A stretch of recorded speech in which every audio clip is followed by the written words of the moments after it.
Good morning, Captain Kumar. So, after a brief break, monsoon break, we are back to cover your journey in Singapore. Yes. So, carry on now. Now I'm in charge of Port of Singapore with my 6 young men around me to do the administration also. But then I came to the notice of the Indian Embassy.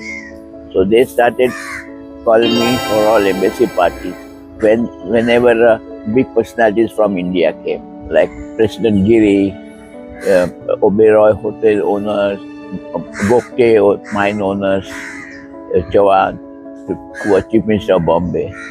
So I was invited for all them. And these people, when they came, met me at the embassy, they came home also for lunch later on. Just know more about it. Singapore was a modern port. They wanted to know the equipment they had there. So they wanted to talk to me. I became more in circulation and I had to attend, I could not.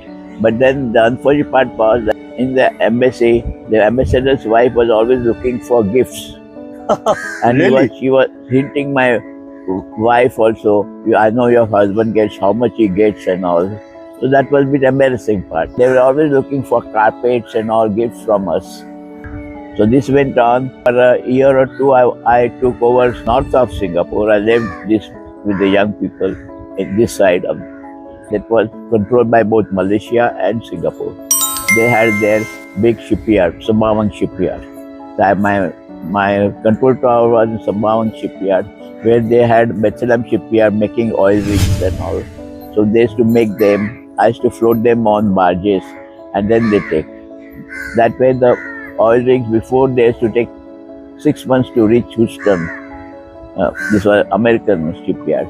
But after I started putting on barges, they were taking less than 2 months. That barge is like a ship. So they used to weld it on the barge and take it all the way to. And so they used to do it in less than 2 months.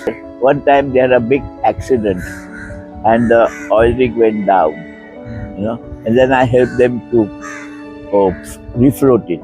So they wrote a very loving letter to me. Because you were here, it was a great help to us. So this went to the notice of port director. The port director came to see what I am doing there. And then he realized that his boys, when I left, they banned it because they could not carry on doing that. And they didn't want to take the responsibility. My chairman told me to give Sembawang shipyard a hard time. Because the chairman of Sembawang shipyard was not getting along with my chairman. But I didn't want to play politics. I was a professional, I did what was right. I didn't want. That was unfortunate. British Navy base also. So there the warships used to come. So I used to handle them into the port there. I myself used to do that job. Now I won't leave it to the pilots there. So then I came back to the main port. Then the port told me, now we are 10 years, we are giving you a nice bungalow and all. You are one of us. Why don't you buy your own house now? Now we'll give you money to buy a house. I had enough money. I didn't need but my wife didn't want it. My wife said, no, I don't want to live permanently in Singapore. I don't want my daughter to marry a Chinaman. And she was also urging me to join the Hong Kong party, who had an office in London and their mills in Nigeria, where my own brother-in-law was CEO. She wanted me to join them in London. And so she was begging me, and my wife wouldn't allow me to buy a house. And renting a house was not so as staying in a bungalow. So I succumbed to that. And then I left Singapore, came to Bombay. I told my children, stay here for 2 years and see how you like it, because they had never knew India. And I went to London. In London, I went there. I saw that. I went and loaded ships for them. They chartered a ship from Germany to go to Nigeria. And Nigeria, we had to go in line, because that time there was an oil boom there. There were hundreds of ships waiting. So we had to put you in a queue. But so when I chartered my first ship and I went to Nigeria, Lagos, where my brother-in-law was there, I found that the agent there had not, shipping agent there had not put us in queue. That was a big shock to me because those days paying 5,000 rupees a day for a ship on charter and waiting for 100 days was 500,000 down the drain. So I decided to go north of Lagos, 100 miles north of Lagos was Cotonou Port. It belonged to Benin State.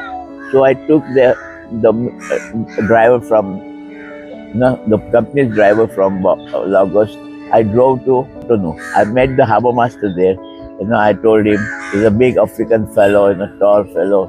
I said, look, I have a ship here. Can you just take it? It's not a very big ship. Can you please take it? And he said, what do I get for it? So I said, can I give you a transistor? Those are transistors were in vogue. So can I give you a transistor? No, am I so cheap? I said, what about Grundig tape recorder? I can get you that. Oh yes, I can do that. That's how I got the ship in For a tape recorder. Cotonou Harbour. And I discharged the ship in 3 days. The company was shocked. Then the owner said, who was Gulab from London, he said, see, this is what you get when you have professionals to help us. He was very happy. So that's what I got it.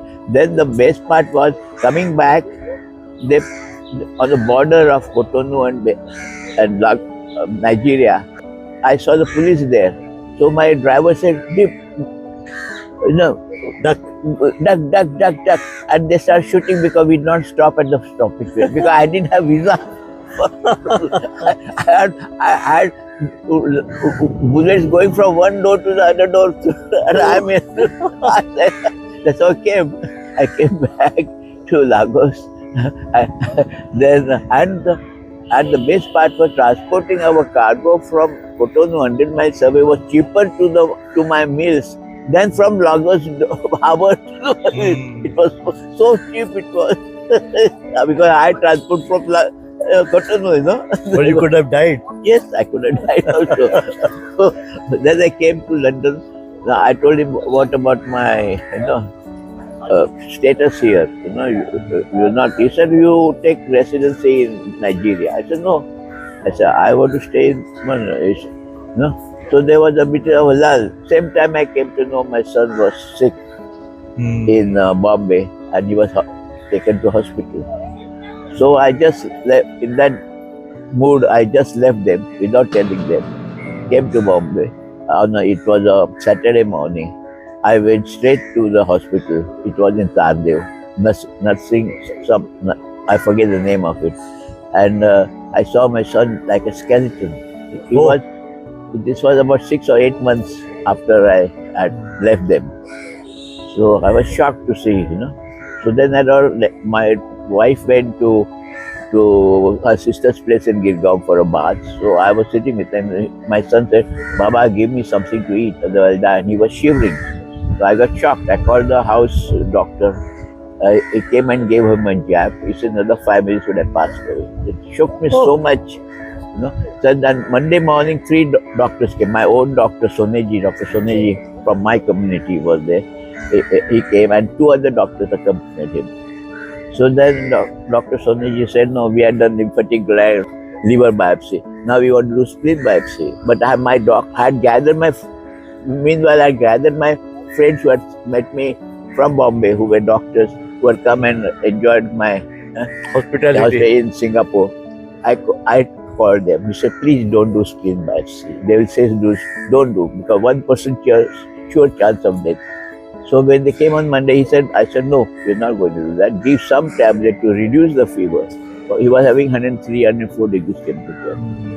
Let it come to about 100 degrees or so, I will take him out. I'm taking him out of the hospital. I'm going out of Bombay. Let God decide what they want to do. So my own doctor, Sonia, would not agree. But fortunately for me, the first person, one of the other doctors who had come was my own shipping corporation doctor who knew me for years before. So he said, why don't you listen to the father? Why don't you try so and so tablets? It has worked in one of my patients' case. So they gave those tablets, and next 3 days the temperature disappeared. They got shocked. I got shocked. That's how I got him back home. When he came, I stayed there for 4 months to revive him bodily. He went to school. The day he went to school, a Scottish orphanage in Mahim, I was a very proud father to see. Handsome young boy again. And then meanwhile, I had applied for Harbour Master Port in Oman. The advertisement came in the port. So I also applied there. I went to McKinsey office. There 3 people came by private plane from Oman. Barry Metcalf was the general manager. Then there was Ken Johnson was the chief of police, and the secretary from Ministry of Transport. They came to interview, and a lot of people came from Singapore, Pakistan, all these people to apply for this post because it was a very high-paying job. So I applied.